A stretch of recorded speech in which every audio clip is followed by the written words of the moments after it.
All right. Hi everyone, and welcome. Super excited to be here and start a new assignment or subject. Um, I'm recording this session, and I will hold on one second. I will. All right, let me see if I can do this right. So yeah, I'm gonna start presenting. I'll just give you a preview of my process. I have a lot of things that I want to mention that we have gathered over the past few weeks in our in-person sessions, experiences, thoughts, premises, and also during our exhibition at the Guild. So I'm super excited. I'll introduce the books that I got inspired by, and as people join, yeah, so I'll just give more details. But essentially, this month, and by the way, you could be working on anything that you started. We have been working on the reflections on the mirror for quite a while. So if you're still working on that and you want to continue, please do. It's the middle of the month. So we started this session a bit later, and we will continue the session throughout the month of June. Excited to be doing a portrait. I just don't recall when was the last time this year, if we did one, but I will remember. So the first thing that I want to do is just kind of like to introduce the book. I thrifted this a few months ago. Imogen Cunningham, photographer from the West Coast Bay Area. I was familiar a little bit with her botanical photography. She was born in the late 1800s and lived until 1976, I believe. I will talk a little bit more about her biography and why she is incredible and amazing.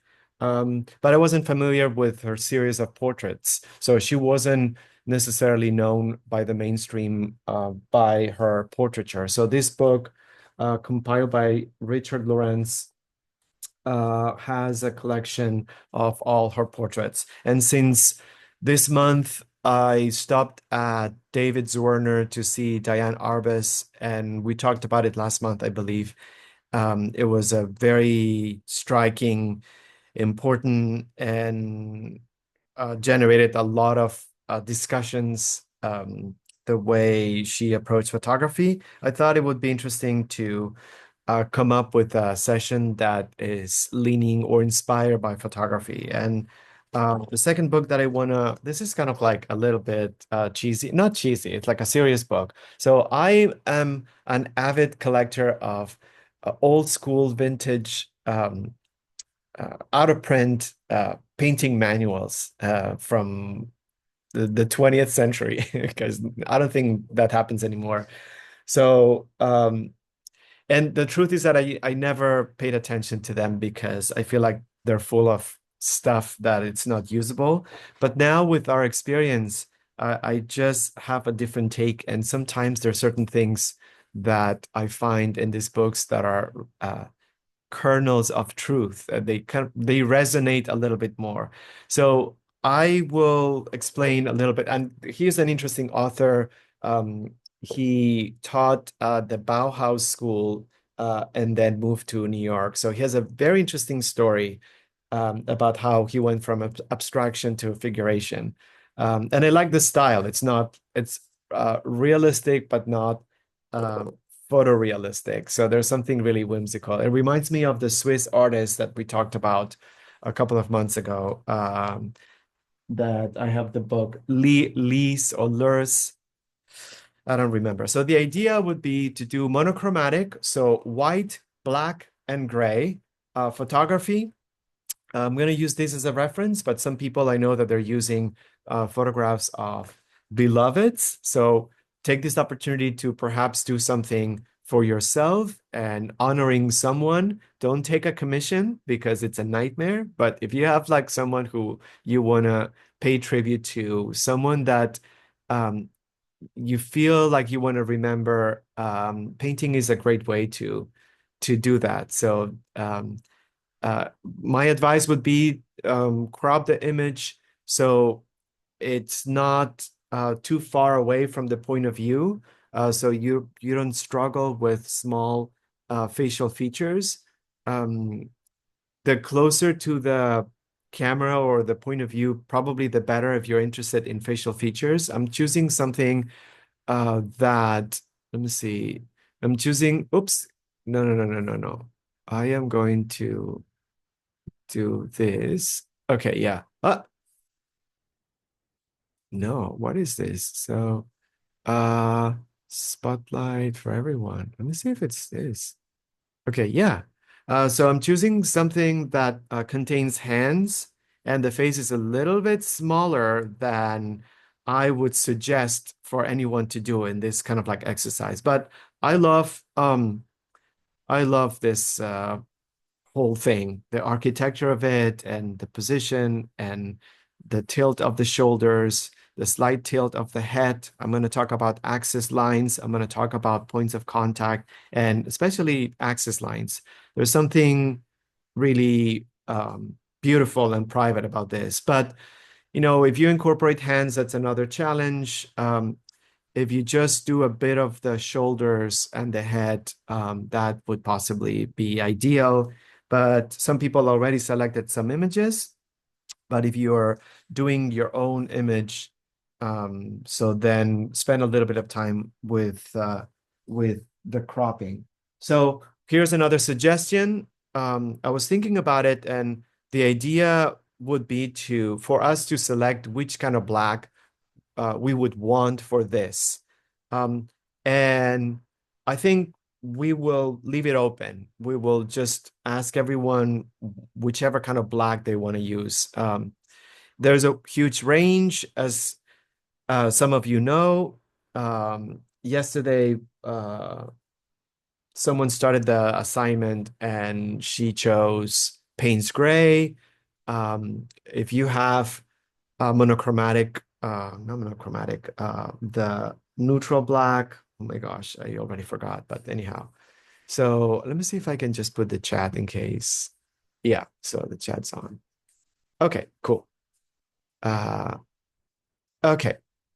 So this is what I decided to do for my black. Since I'm using four colors only, I'm going to make the palette that I have it ready this time. I've been using these four colors only for the past, I would say, beginning of the year. Titanium white, Prussian blue, burnt sienna, and yellow ochre. We were so happy and excited to finish the mirror. One of our favorite, I would say, subjects this year.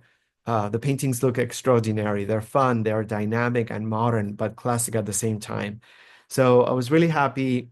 And I decided, as you remember last video, if you were here or you watched it, I'm going to create my own black by mixing these two colors. Remember that I created like a little separate color on my palette.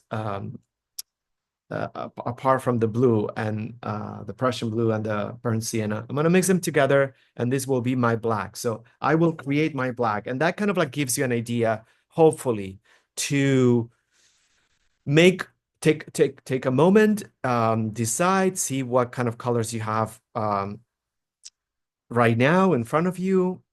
Mars black, lamp black, Payne's gray, whichever black that you want to use, or create your own with a reddish tone and a green tone, right? Yes. So that could also work. Okay, so I'm gonna do the sketch first, and I have some things to mention in the meantime. But so first thing that I did, I aligned my image with the bottom of the paper. I'm doing 9 by 12. I want to have something that makes it easy, or I want to align it in a way that makes it easy to do horizontal alignments. So then I can check with my sketch and see where the neckline is and see where the eye line is. I'm trying to facilitate the correlation. And because on the photograph, he's kind of like close to the top of the photograph, I decided to leave all this on my paper as like space to breathe. So I may just um, do something with the neck or I don't know what's going to happen, but so this is what I'm looking at when I do a figure, a portrait, or anything. And I happen to have a photograph next to me. So I have a clear focal point, and with all the photographs, we always start the same. Look at your focal point. It doesn't matter how many years we've been doing this together. It's just the most crucial and important. Composition is everything. So this is how tall my subject is. This is very important. And this is also how far to the left it's going to go and how far to the right it's going to go. So instead of having specific points that I have to find, I get areas. So that makes it easy for me because why? I could now do on my paper something that is close to the edge of the photograph. Doesn't have to be exact, but more or less, something like this. I'm going to do the top. Okay, so very easy. I'm not drawing. I am preparing the space. I'm creating space for my drawing. And I'm not trying to be exact, but I'm taking the opportunity and the advantage that I have a photograph. And I made some decisions about how to translate the composition. So this, what am I looking for this? I'm looking at the distance between this line and the edge. So obviously, this will be a little bit wider than this. Doesn't have to be exact. There's something really magical about drawings that are a little bit wonky and offset and skewed. Um, they're better. They're better drawings. Exactitude doesn't quite mean soul in art practice, I would say. Anyhow, so I got this scaffolding. What else can I use that it's easy for me?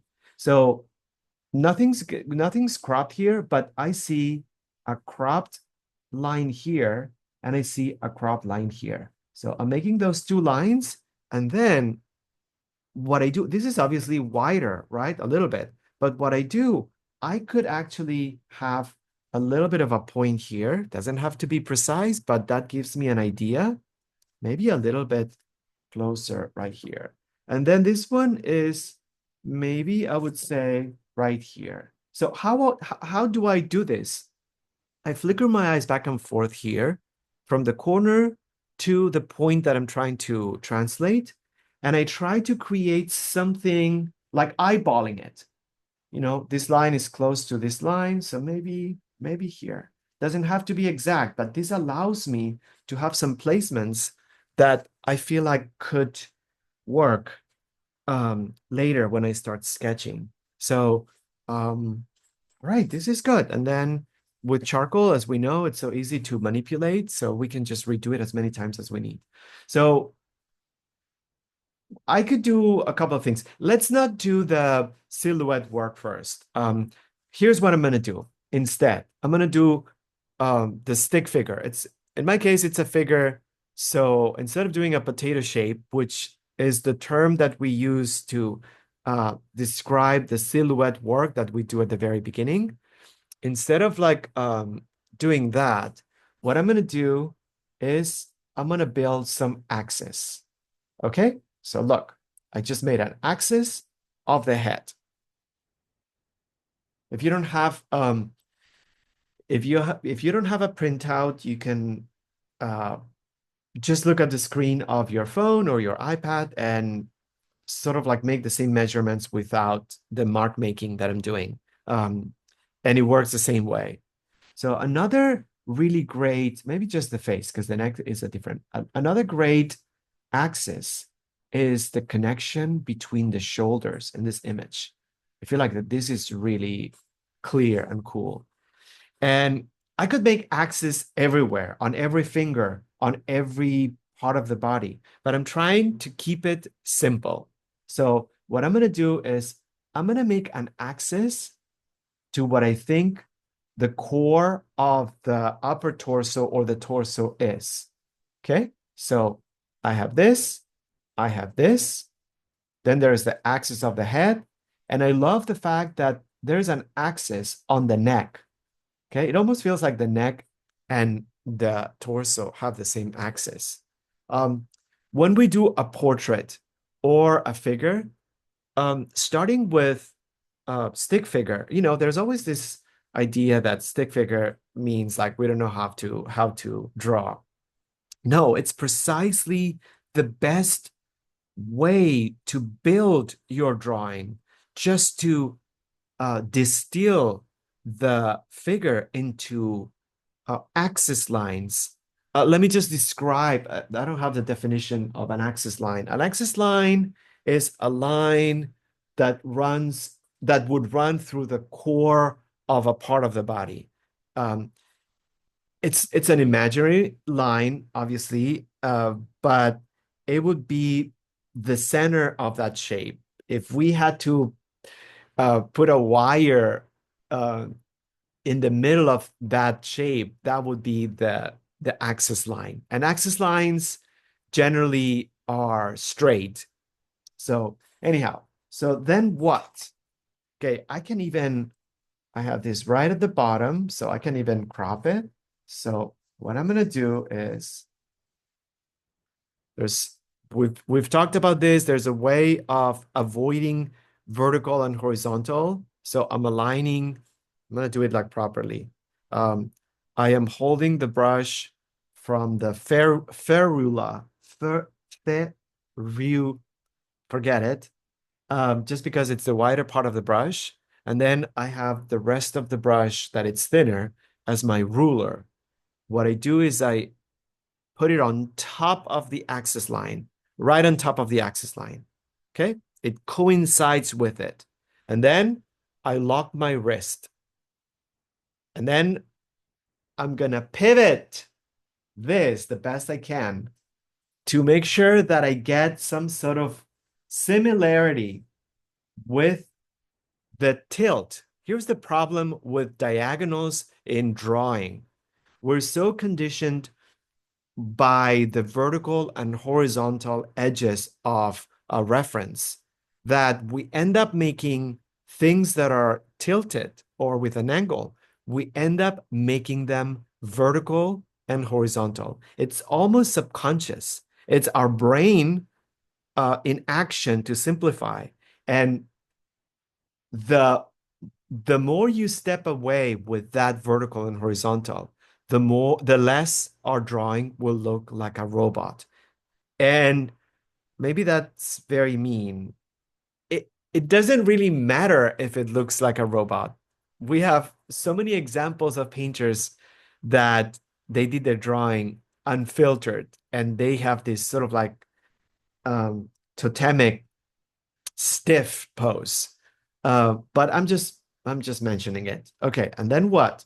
So maybe what I could do is a slight tilt, but I could find out if that tilt could be right here. Maybe now, yeah, I think that's okay. I think that's okay. And this is huge, and I'll tell you why. Because we have a tendency of not creating necks. We make portraits like this, and we don't lower the shoulders enough. This is part of our body. We need to create necks. And it's not our fault. It's because we haven't done it enough and we haven't been told enough that necks exist. Just because there are no eyes and mouths and noses on our necks doesn't mean that they're not important. It just feels like uh, some flesh that it's in between, liminal space between our head and our body. It's important. Necks matter. So, all right, I'm going to do the tilt of the face. And here you could also, in my case, I could tilt it or I create the axis all the way to the edge.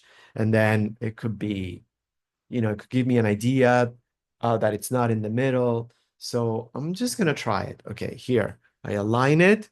Okay, I lock my wrist the best I can. I don't have to make extra force or anything.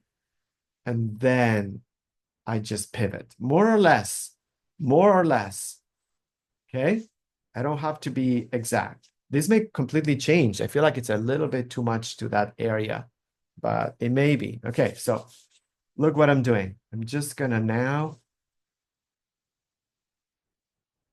wipe it off, and I just have a feeling that this is not quite where I want it.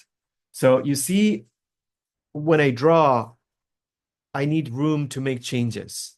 I may have like some measurement that it's intuitive and without any math involved, but then I can just make changes. So I get the tilt. I think this is good. And then what I could do is align. Yeah, maybe this is could be a little bit higher, but I'm gonna make his shoulders a little bit lower. Okay. All right.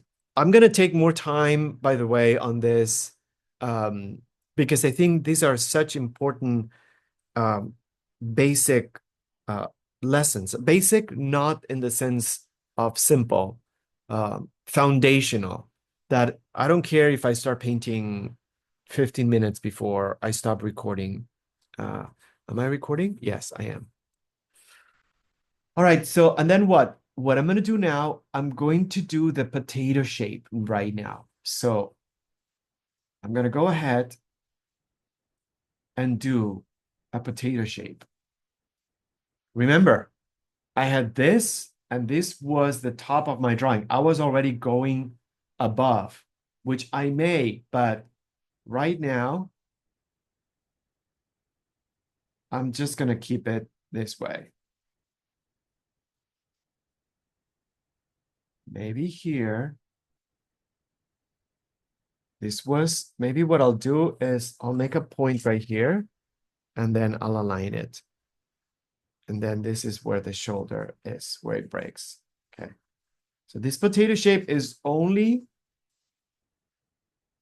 the the first potato shape. Okay, doesn't mean anything. I'm just gonna do more, or refine it rather. Okay, I think that's good. I have my first potato shape, and now I'm gonna go over.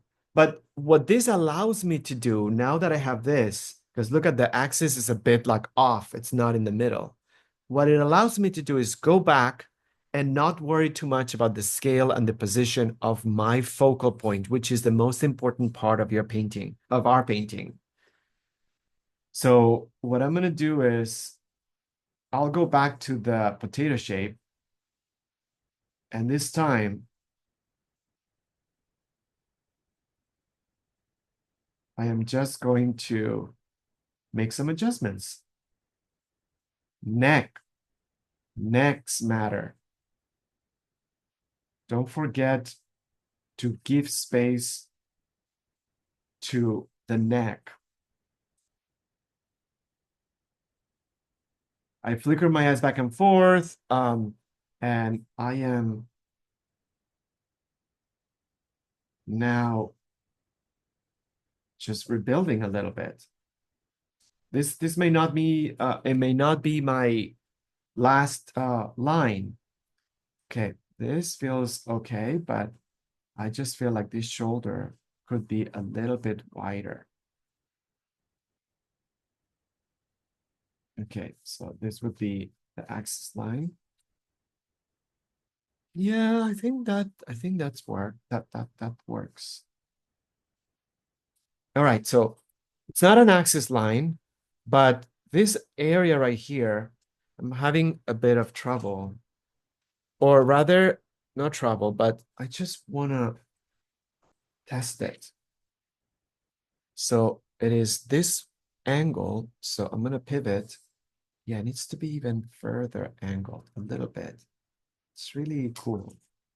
So what I'm going to do is look what I can do also as well in regards to negative space. I'm going to draw this. So I don't know if you can see it, but I just made a triangle and I filled it out with charcoal. So what I'm going to do is this. I'm going to draw the same triangle on the paper. So this is a way of using negative space to draw from the outside. I think this is probably much more. Okay, so yeah. All right. I think that I think that works. If you notice, I didn't do the hands. I am really concentrated, focused on my focal point. Where is it on my page? How big is it? Where is it positioned? These are more important aspects than what color I'm going to use. Are the eyes pretty? The hair color doesn't match. None of that matters. If you don't have a composition, an arrangement, if you don't compose the focal point in your format in a way that feels studied, intentional, and thought of, regardless of whatever criteria you want to use. It could be cropped, it could be intentionally off center, it could be intentionally small, it could be intentionally touching every single corner of the paper. The criteria doesn't matter, but put as much thought to it as you can. Um, be intentional. Um, yeah, have like a thorough and comprehensive study of the size, the location, and the orientation. That makes a good painting. Okay, so I think now what I'm gonna do is I have this. I'm gonna do structural lines. Now that I have this, I could do lines inside. So notice that I did potato shape. So now I can maybe just do lines inside. The hairline, we talked about this in portraiture. When you start breaking down the parts of the face, hairline, chin line, neckline, you start there. Don't start with the eyes. Don't start with the mouth. Don't start with the nose. Hairline, chin line, neckline, if you have any of those. That is the most important part of your portrait. Um, I am not concerned about resemblance. I don't care about any of that. Hairline, chin line, more or less, this will change. In my case, I do have a neckline. And if you have a neckline in your subject, that's a bonus. Okay, that's not too bad. Hairline, chin line, neckline. If you don't see the chin, the jaw. If the person is nude, then don't do the neckline. Um, and if the person is bald, so don't do the hairline. I don't know. There are different criteria. You will not find a book in the history of art manuals that will describe the structure of a portrait like we do. We have to publish this book, Jen, but it doesn't exist, and it is so um it's so much better than anything that we've seen. Anyhow, so just giving myself some flowers. All right, so then what else? What other, sometimes they're very obvious, sometimes they're not as obvious. I'm talking about structural lines. In my case, I don't want to get too complicated with the hands, but I see a structural line maybe here, with the sweater, maybe another one here. So it's not like there you will never find the same structural lines. What criteria do I use? They have to be lines that are inside. They have to be lines that are easy to spot, easy to draw. Generally, they're more continuous, so not so much interrupted. And I think those would be my criteria for that. For example, this is a great structural line, the pants. Okay, I got this. Every line you add to your portrait is a goalpost. It's a benchmark. So that's why it doesn't matter if you take your time going through this, but think of this in a structured way. Every line is very important and represents a benchmark or a goalpost in your drawing. So I'm trying to put emphasis on how important things that are not going to be visible, how important they are. Okay, so I'm just going to try to do this. I see this high contrast area and I flicker my eyes like 10 times, 5 times, because every time I flicker my eyes, I'm able to find perhaps a nicer um, position. Don't be confronted by how crude, raw, or underdeveloped your drawing may look like. It's supposed to look like that. Um, sometimes we panic because we're like, my gosh, looks like elementary school drawing, and then the emotions take over. Um, no, it's the beginning. It's we will move this forward. Find the confidence in knowing that this is just the beginning.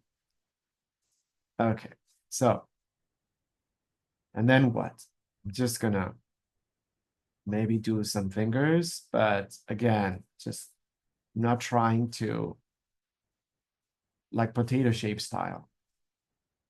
Maybe that. Yeah. I think uh I think that I think that works. Let me just lower this a little bit. But yeah, line work by itself, it's confronting. It's very flat, doesn't give us an illusion of volume, doesn't give us the idea of light direction.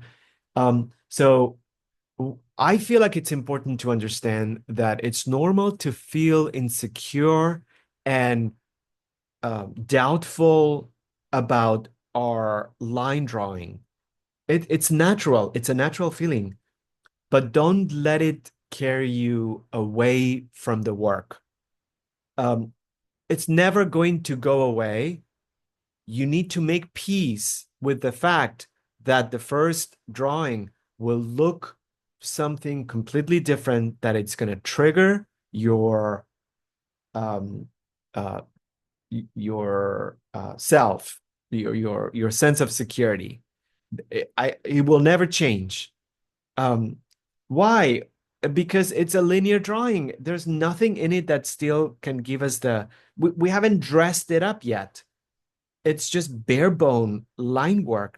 Of course, it looks raw. Okay.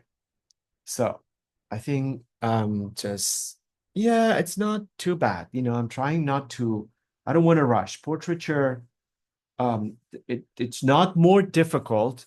I think one of the things that I would say is I wouldn't know how to do it, but let's try to find a way to deprogram from our minds that our mind that portraiture is more difficult. It is not more difficult. We think is more difficult because we want to make it uh, look like resemblance and expression and we think that that's going to be more difficult. Doesn't make any difference the subject that we tackle. So it is not more difficult. And that would be the first thing that I would do if I would tell someone how to draw portraits. Okay, so it's a sketch. I don't want to take it further too much, but I do want to start shading a little bit. Okay, so maybe if you have if you have the face, okay, so this is, I'm gonna make an alignment with the eye level. This is when the more traditional approaches work. In our approach, the most important part, I love this, is what's called the keystone. The keystone, in my case, it's really tiny. Okay, I don't know if I can do this. Oh, it's gonna be too complicated.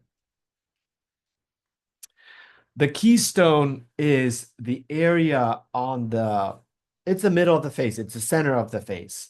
So if these are the eyes, okay, I'm gonna do those two eyes right here. Whoops.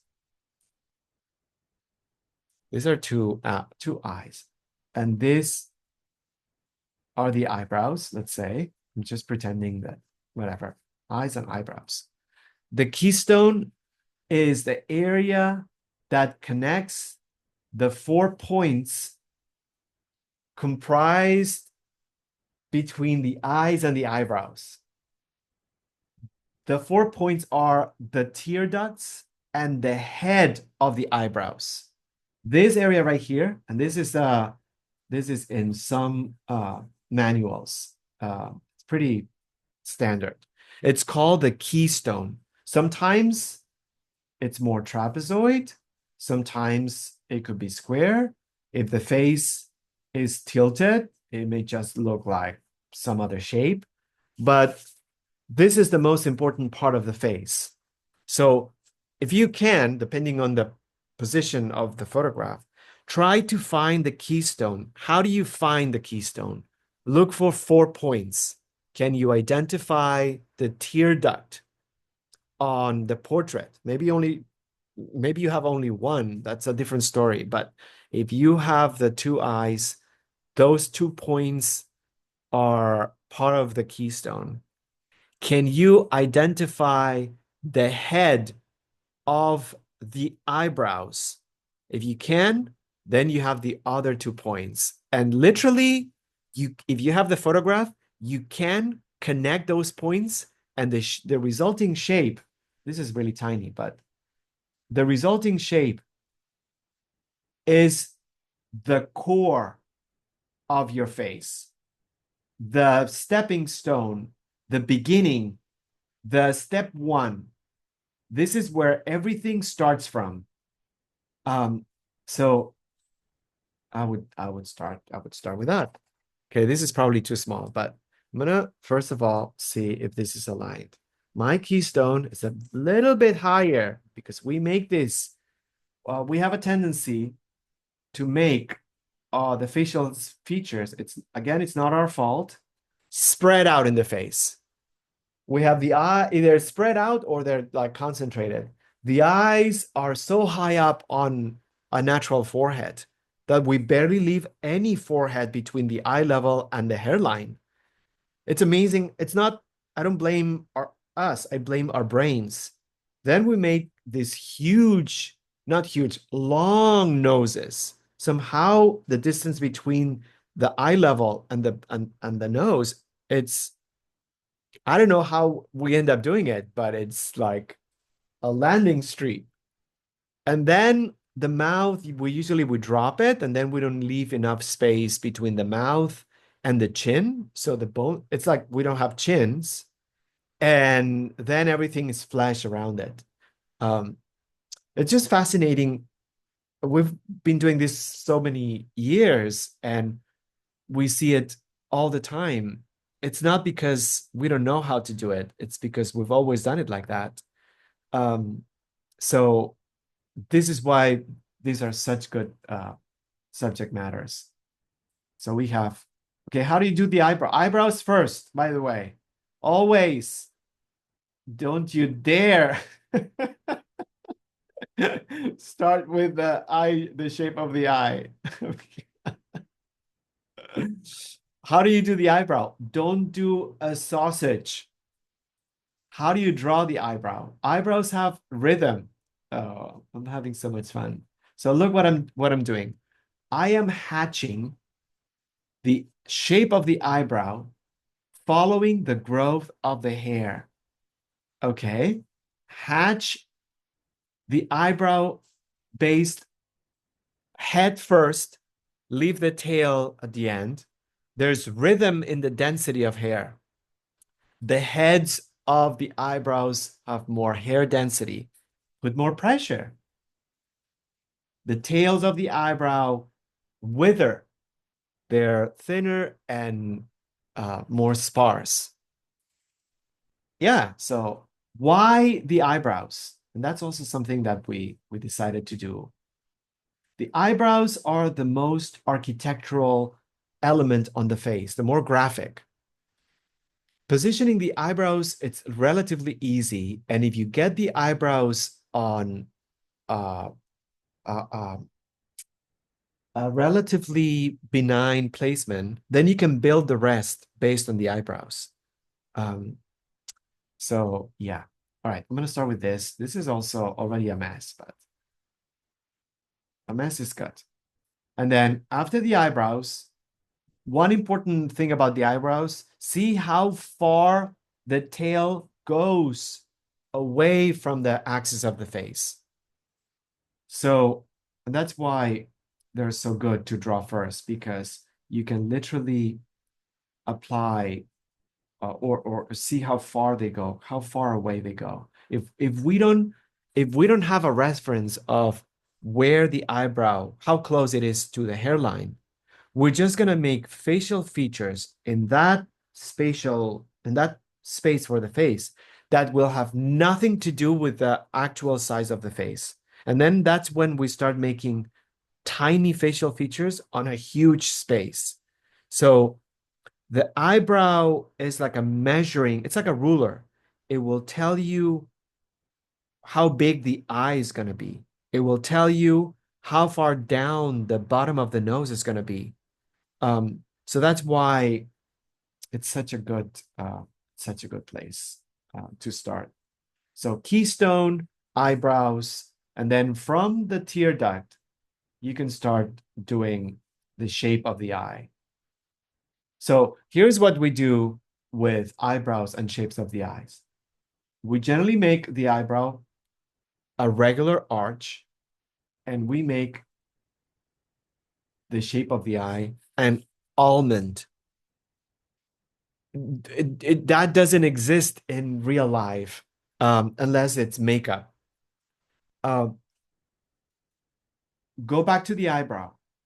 See how the head, how does it ascend? It doesn't start with a curve. It ascends. At some point, there's a soft inflection. Where is that point? Sometimes it's closer to the head, and then it goes down. Sometimes it's more in the middle of the eyebrow, and then it goes down. But think of this: head of the eyebrow, ascension. Find that point where it decreases that direction, and then it descends. It's not an arch. It's not regular. It has beautiful rhythm. Um, so yeah. Shape of the eye, same.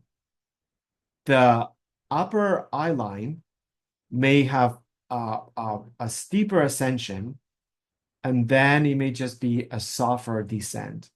The bottom line may be flat, or it may be, you know, maybe the descent is it's softer.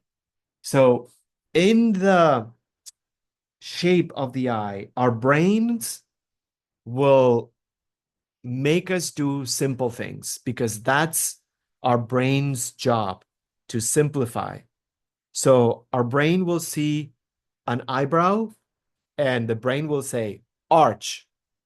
Our hand is going to follow what the brain says. But as we develop observation, we can create a more sophisticated list. It's not just an arch. It ascends. It has density. It has a point where the curve um, flattens, and then it creates a soft descent. All right, so maybe this is too complicated here. I don't know. It's just my things are too small. Um, what's next? Bottom of the nose. The nose is not drawn of the face. It's a series of shadows. So position the bottom of the nose. It's closer to the keystone than we think. Our eyes think nose protrudes, therefore it's long. It doesn't work like that. The bottom of our noses is much closer to, and then the shape of with the lips, what I do is the line between the lips first. It's not a flat line, and then I would just shade the lip. Don't draw the lip because it's going to drive you nuts. And then after that, gosh, maybe I just like last night I'm just going to start shading. Darker to lighter. Shading will put you away from the line work.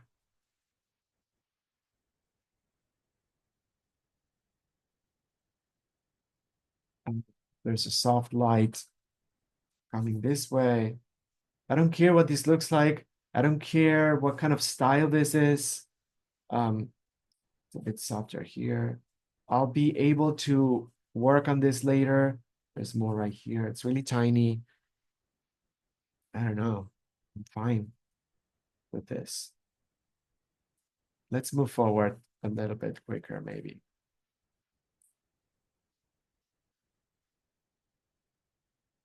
Exaggerate. Yeah, kind of, but that's okay. I'm just gonna do the hands, darker to lighter. Right. I'm not gonna do fingers. Hands.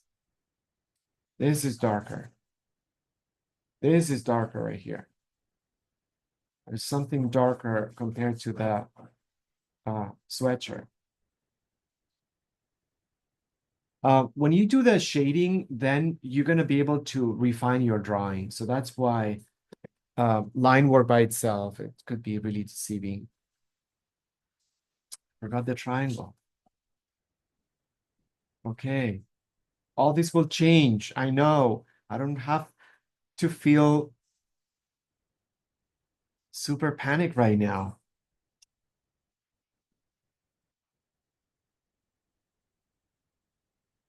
I want to anticipate the joy of doing this later with more detail. I think that's good. I kind of like it. I don't have an eraser, but I would probably erase. And I don't need to prove that I can do this by making more details on the face. And that's also something important. Sometimes we insist too much.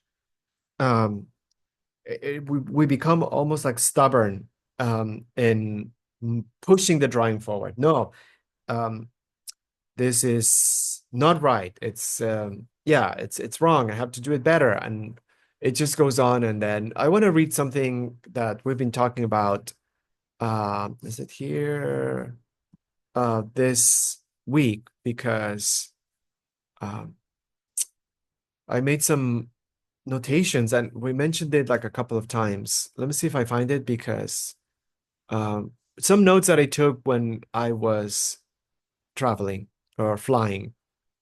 So things that we could do to when we paint. We talked only this week about the first one, only one. Stop trying to fix the painting. Um, Painting is not a problem-solving activity. Sometimes we put ourselves in this mode where we find that we have to fix things. Our painting is not broken.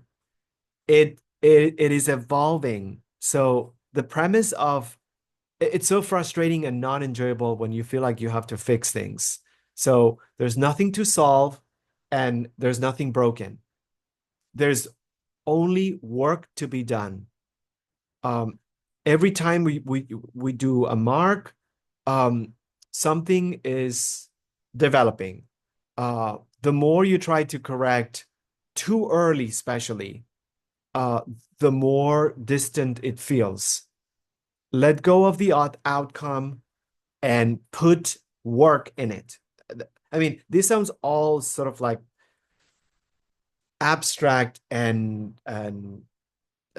self-help, which I don't like, but uh, the reality is that what matters is the work that you put in it. You have to work. That you cannot sugarcoat it. You have to be focused.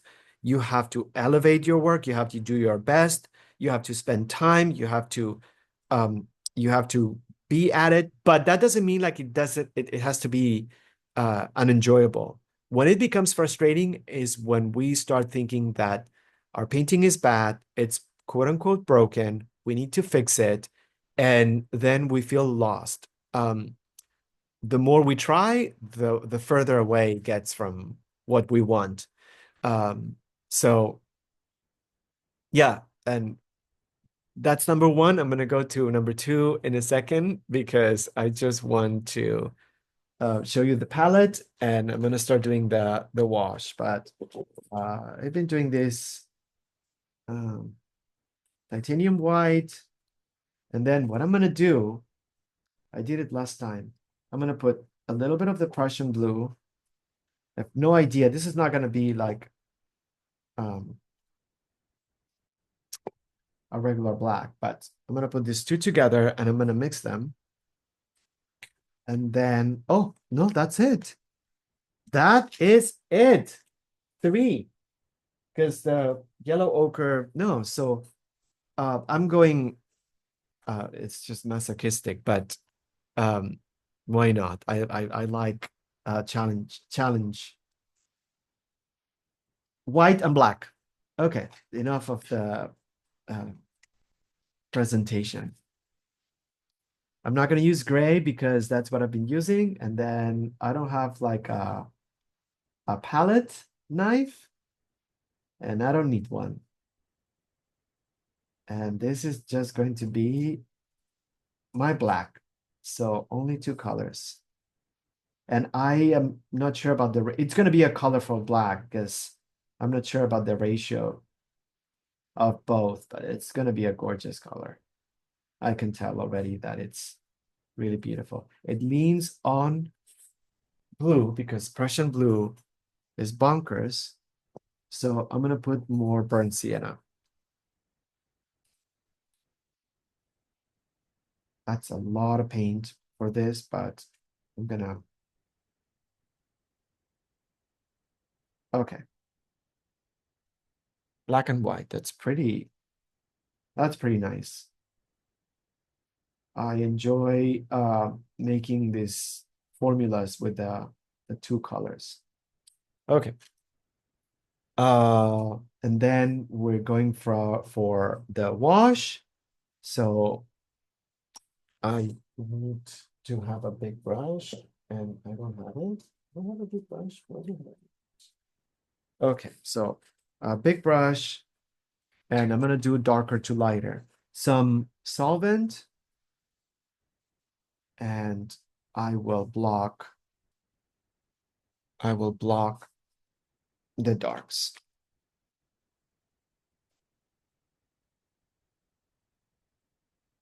I will block the darks where I see them.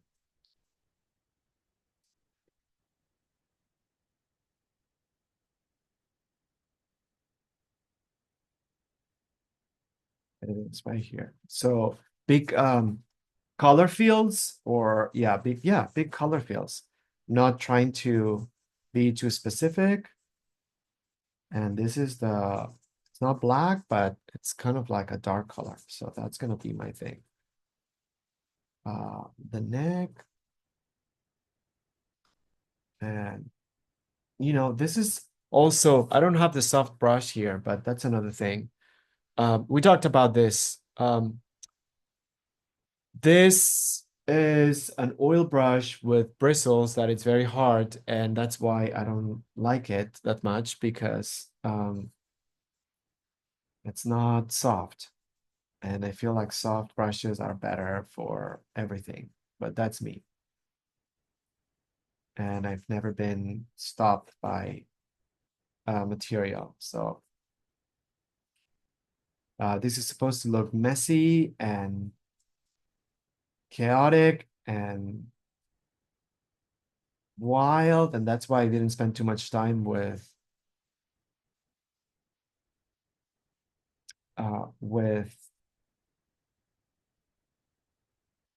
the drawing. I'm just gonna use this is the lighter part, so I'm gonna use this. If you need to, if something's too dark, you can wipe it off and it gives you look at weird gray. I mean green.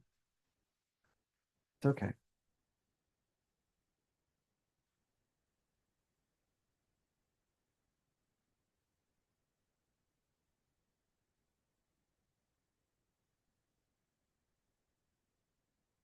And I'm not putting any paint. This will be white, but right now what I'm trying to do is cover everything with a bit of paint. This is dark and a bit of solvent. That's my goal. I know I'll be done when those two things, I mean, when everything's covered. I'm gonna do the sweater.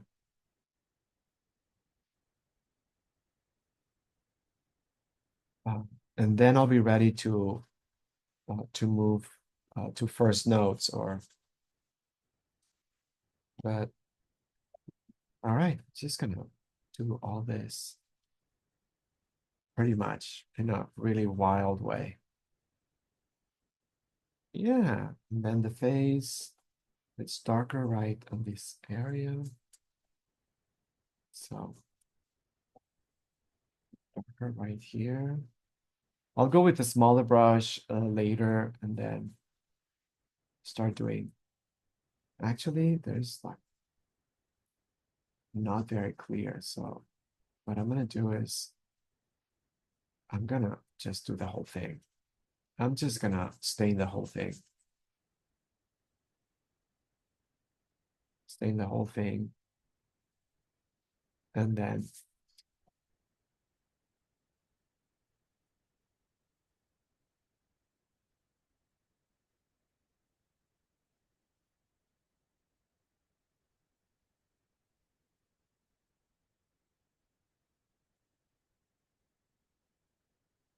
yeah, this is what it's supposed to look like. And it's just gonna be beautiful when it's more developed and advanced. And I want to show you, we talked about it yesterday. New York has a bunch of Sotheby's and Christie's are doing a lot of auctions this month. I'm just gonna carve a bit of light.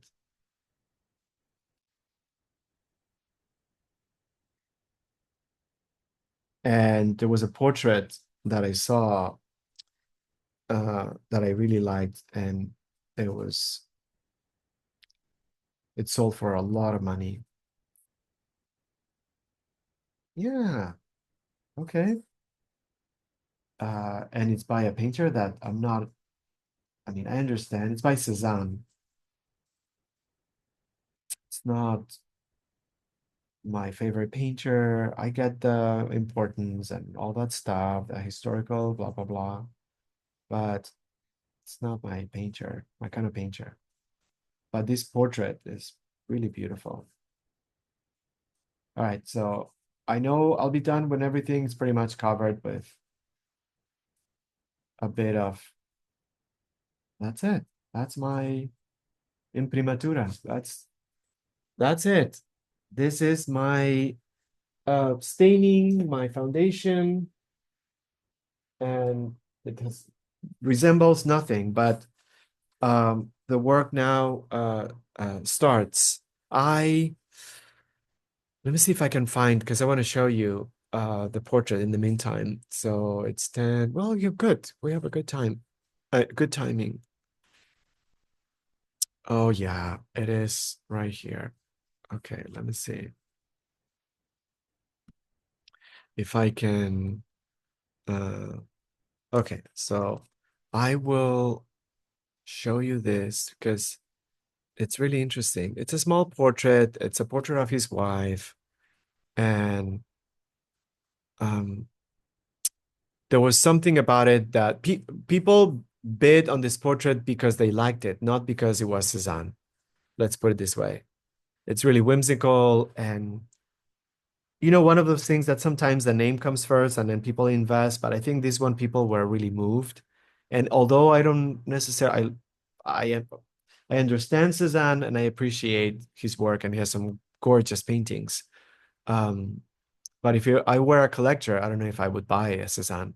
But this portrait is really something. Let me see if I can uh open it because it's really beautiful. Uh, let me see. Oh yeah. Oh yeah. Hold on. Hold on. Hold on.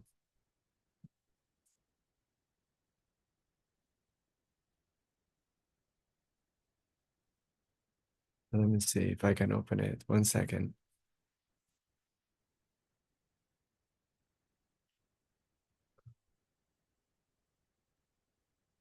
Okay, I can now. All right. I think now you can see it. Yeah, you can see it.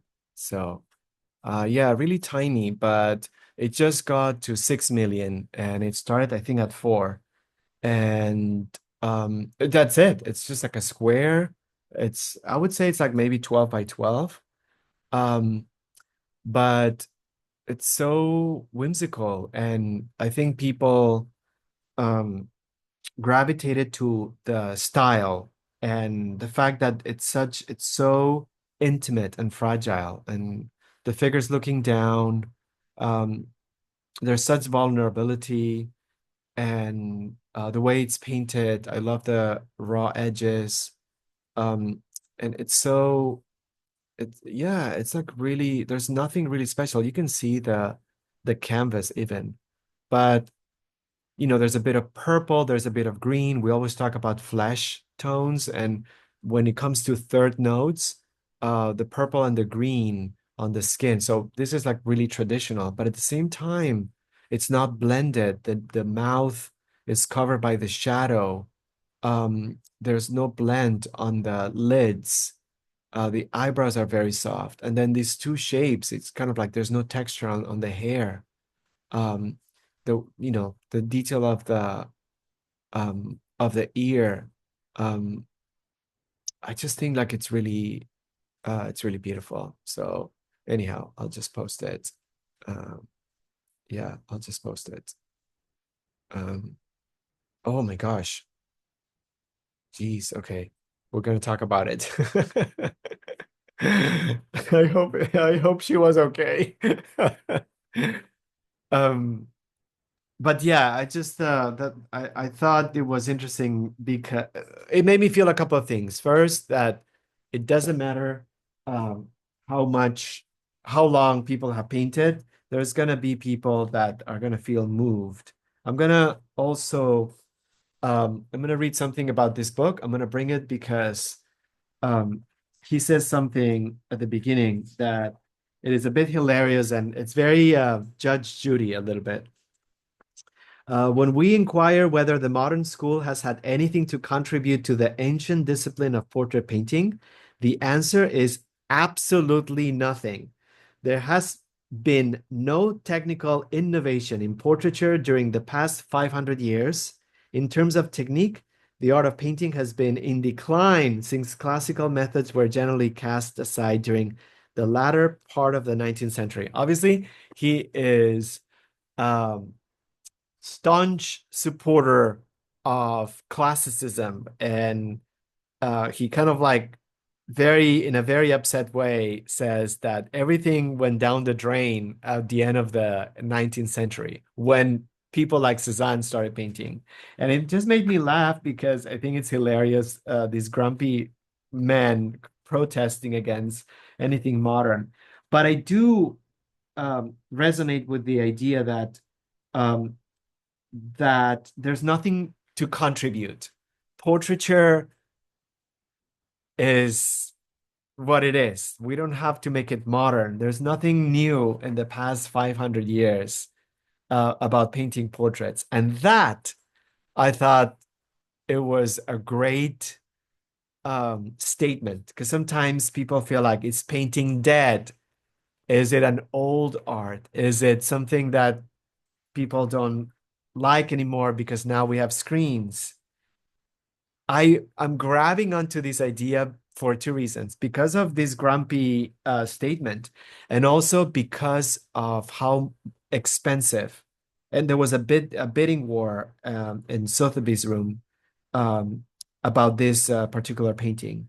People will always love painted portraits, and that will never change. Um, all right, so and then let's go back to the painting. I have less than half an hour left, and I'm gonna stop my recording in a few minutes. But I want to set up the path towards what's next. So I'm gonna use the medium brush, and now I'm gonna use oil. Um, this was my solvent. This is the oil. I'm gonna use oil. This will be only for cleaning. I don't need to create this watercolor base. A little bit of oil, okay, and a little bit of the paint. And notice the difference between the opacity right here and the transparency before. What I'm gonna do next is to repeat what I've done, concentrating on edges. I'm concentrating on edges, darker to lighter, and I'm almost like resketching my drawing. I'm resketching my drawing. There's this area right here. This is an opportunity to follow the premise of darker to lighter. I flicker my eyes back and forth, but since now I have the experience of what I did earlier, I can just find a bit more.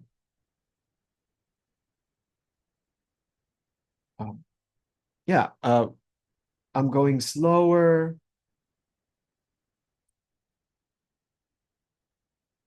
Uh, I'm gonna do keystone, eyebrow, a little bit.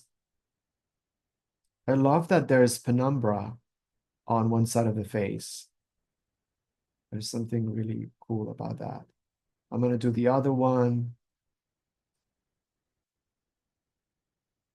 This is darker. The eye is darker.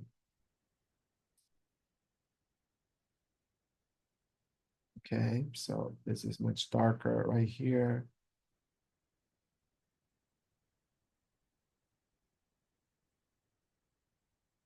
Right. So that's okay. I love the neckline, so darker to lighter. I chose this subject as well.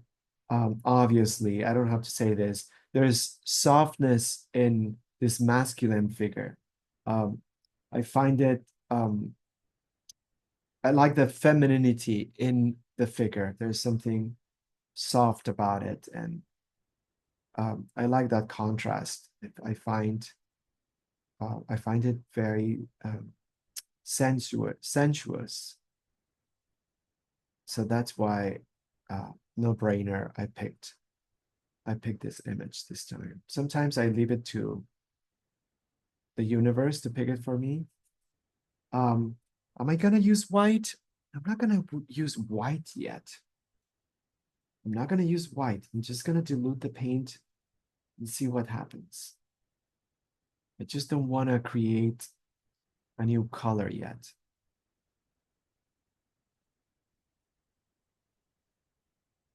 Anyhow, that Cézanne portrait, I thought we talked about it yesterday. I thought it was belonging to a private collection all the time, but it's been exhibited many times.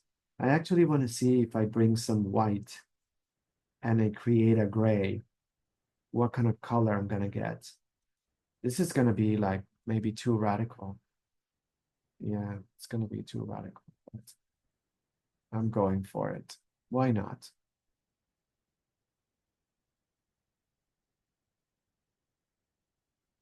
This will change, but it will change. My brush is totally bonkers.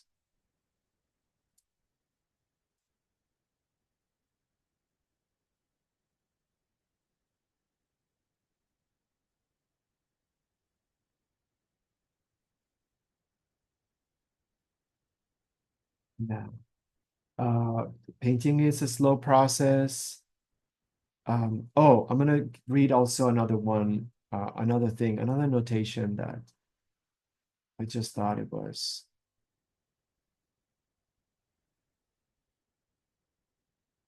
really good. No, I know how this is gonna play out. I know how this is gonna play out. Done this many times. Many times. Hold on. Where was it? Yeah, right here. Um, uh, so another note that I made, protect your process ruthlessly. While we paint, we are vulnerable, we feel weak sometimes. There's something like really shaky. We're on shaky ground. And this is part of what happens when we paint. That's why some people don't like to create because they feel threatened or too vulnerable. Um, so uh, yeah, it's good to be aware of it, but also to protect ourselves in the sense that, set boundaries. Don't get distracted. Try to avoid interruptions. Paint in private. Find your way of like calming your mind, whether it's with silence or with music.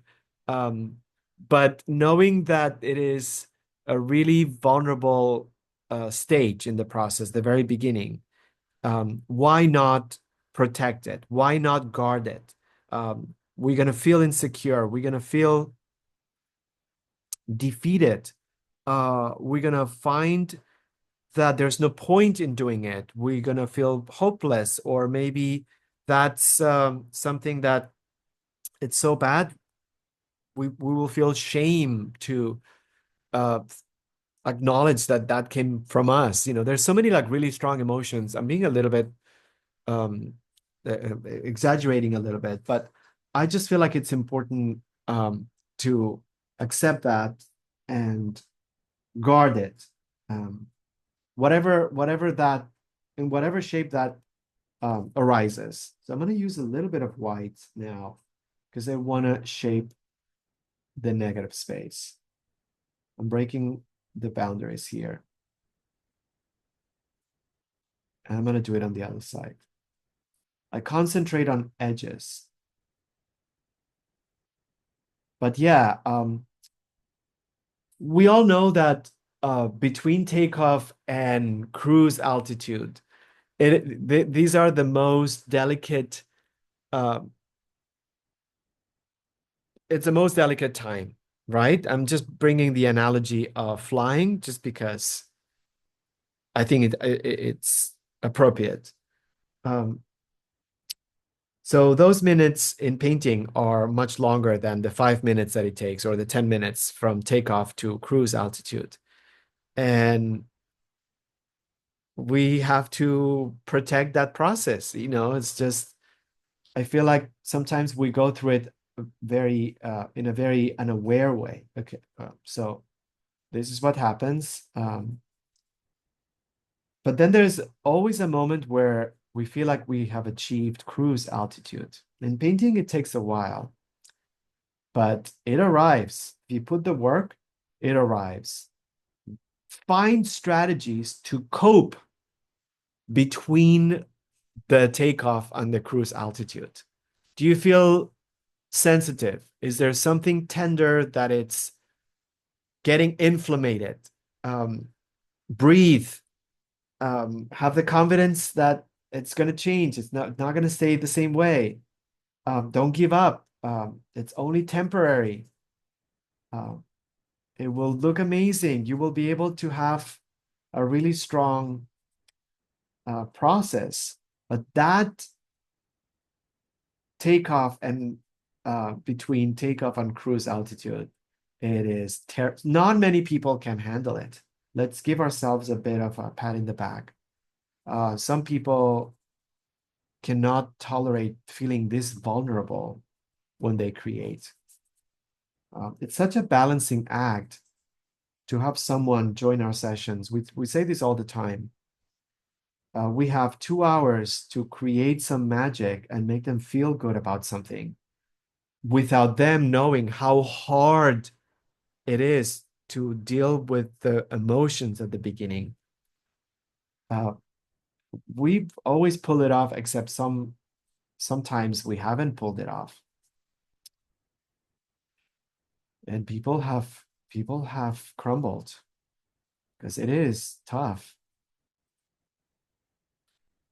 Okay, all right. I'm gonna take it slow. There's a lot that's happening that I don't want to insist. Sometimes again, we're like stubborn. No, this looks awful. I cannot put my name behind it. And then we keep working on it and working on it. Just leave it. Leave it. Leave it, go somewhere else, and then you'll be able to revisit it. But yeah, guard um that time. Right? What did I say? Um,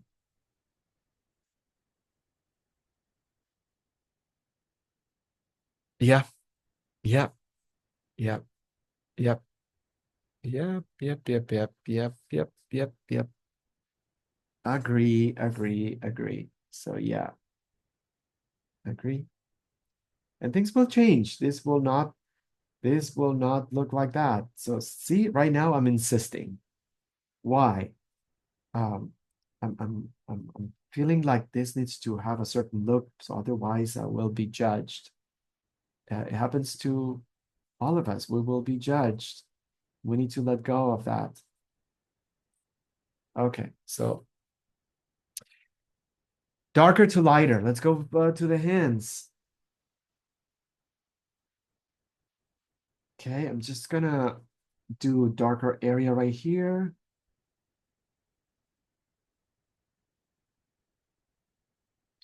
And I'm gonna block it. I'm using oil. I'm not gonna do the fingers yet. There's this area right here.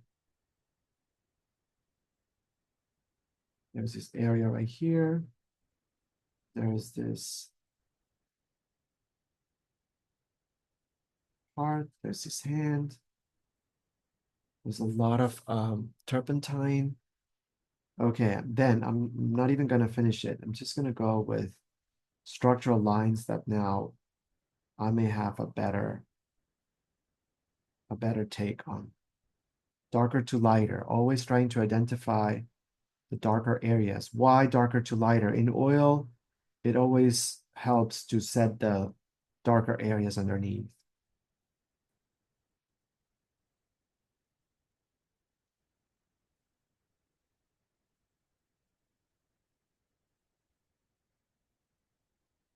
The sweater is a bit darker in certain areas and a bit lighter. I'm gonna start bringing some light on the sweater on this area right here with white paint. And time-wise, yeah, I have 10 minutes. So, um, don't spend too much time in one area. Just apply work and then move to the next area.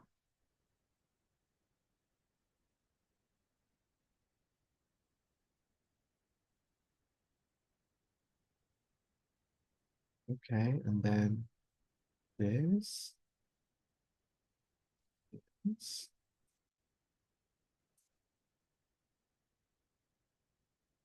Yeah, background is important. Just gonna bring some paint on that area. Everything matters, every mark. Just remember, um, we're not, this is not trying to solve problems all the time.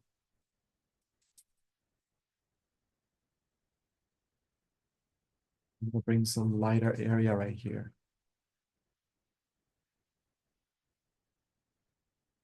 It's gonna be amazing. It's gonna look gorgeous. I can't wait.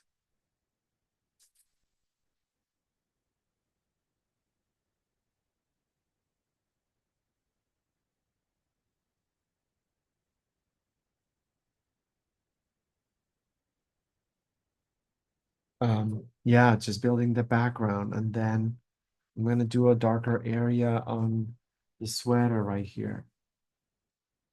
Yeah, just with a little bit of oil.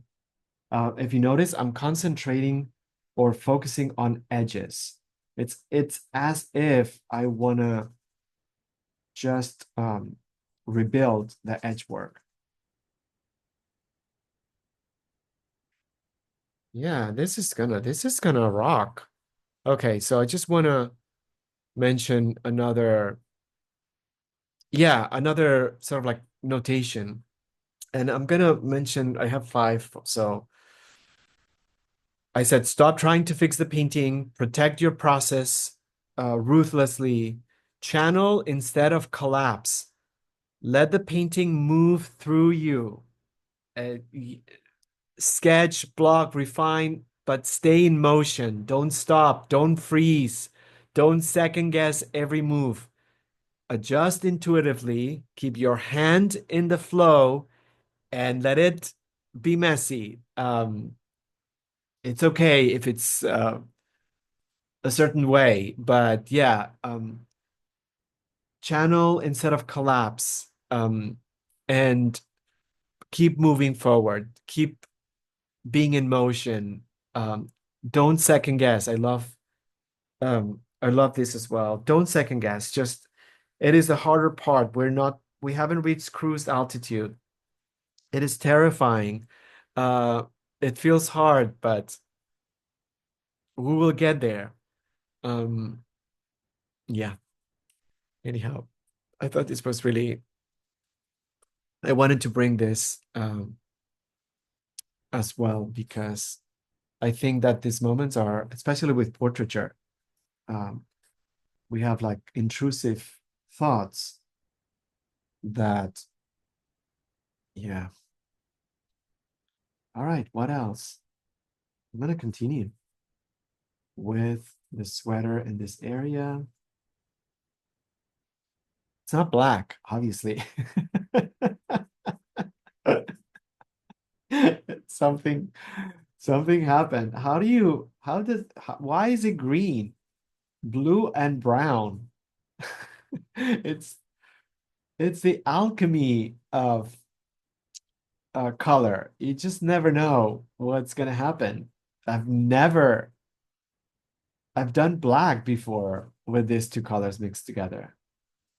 This is something quite new. Okay, darker.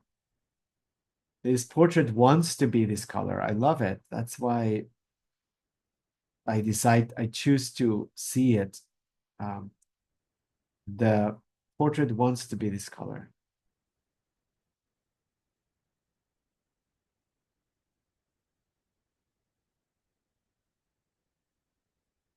There's something going back to Imogen Cunningham, something about uh, the representation or the capture of portraits with monochromatic light that feels so statuesque. It's still so powerful and it almost feels like much more elevated. If you ask me, there's something about that monochromatic aspect, just working with one hue and making it lighter and darker. Um, it just it strips the superficial. It conveys intensity and depth. So I feel like doing this monochromatically um, will capture the same gravitas. No distractions, only expression.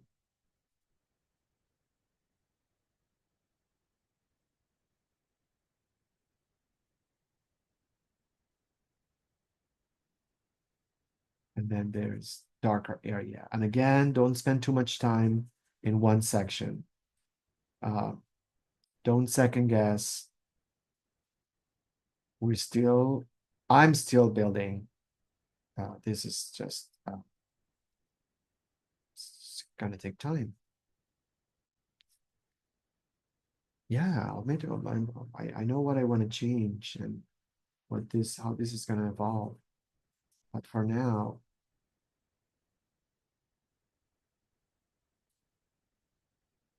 I'm just gonna keep um, adding some tones. As we know, the progression is not linear, but it kind of like becomes exponential. The more we work on something, the faster the development will be, or the more development it will have.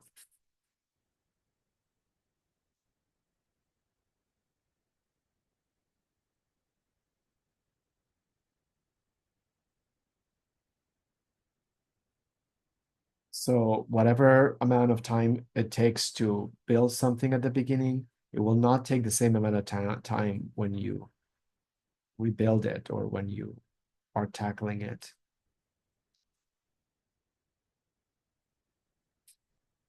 Um, yeah, I think um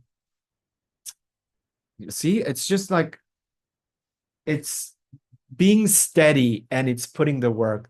I mean, we can just talk about all these things that may not be helpful. The don't It's not about problem solving and don't second guess.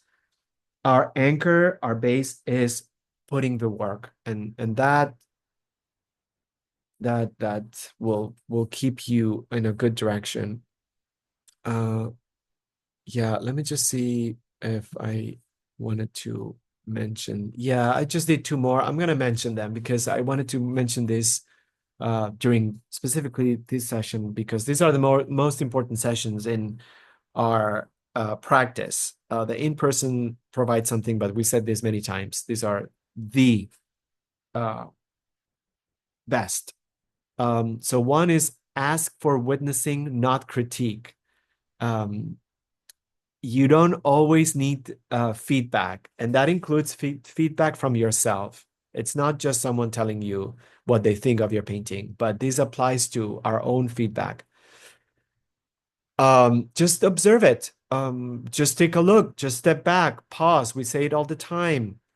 Be the witness of your own work. I just feel like sometimes we do it and we cannot put words or articulate why it's important. Just become witness and become more of a witness and less of a critic of your process.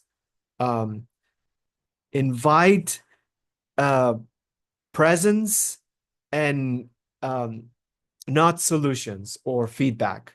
Um, create space to pause and then continue. But yeah, being a witness of the process also calms my nervous system when I start painting. And finally, ritualize your painting time. This is kind of like an overall premise. This is what we're doing right now. You guys are here, and this is part of our ritual. We've done this since the beginning of the year. We are treating our practice as a devotion, and that's why you guys do this. And you need to find that in we need to find that in our practice so we can continue it. Because otherwise, time will go by and we will not be able to do this. Being in community and doing this is what creates the ritual. Um, so, yeah, getting together once a month, um, setting up, doing this, knowing that not only we are witness of our own process, but we are among people who are witnessing their own process. We don't have to see what other people are doing, but knowing that that's part of a ritual matters. Um, so uh, habit and discipline become devotion. Uh, what's hard about painting is to stick with it. Um, and then yeah, and to show up. And we're showing up. And I'm just gonna leave it here. And I know that this will transform. And I'm happy that we were able to go to the foundational parts. It's been a while that we haven't talked about these elements and aspects. We hope that this is helpful and productive, and that the 5 elements that we mentioned and we brought up um, encourage us to continue the process. I'm gonna stop the recording, and then no obligation to stay or no need to announce that you leave, and you don't need to share anything. So I just want to make sure and be clear that there's no uh, decorum in how you engage. So I'll stop the recording.